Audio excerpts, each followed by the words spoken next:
রিস্কের বাংলা হচ্ছে জীবন উপকরণ, ইংরেজিতে বলে সাস্টেনেন্স বা প্রভিশন। অর্থাৎ জীবন পরিচালনায় একটা মানুষের যা যা লাগে তার সবই রিস্ক। আমাদের অনেকের ধারণা যেটা আমরা খাই এটা রিজিক, অথবা যে অর্থ আমরা উপার্জন করি এটা রিজিক। আসলে রিজিকের ব্যাপারে আমাদের ধারণাটা পূর্ণাঙ্গ নয়, এর বাইরেও অনেক কিছু আছে।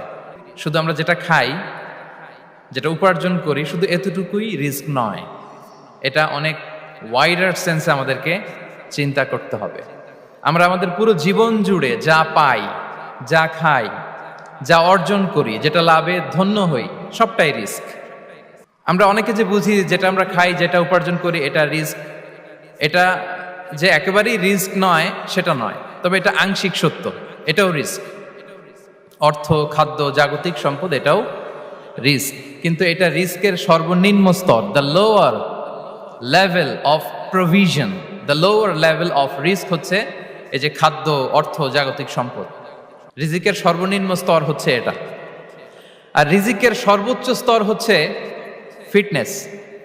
সুবহানাল্লাহ বিহামদি।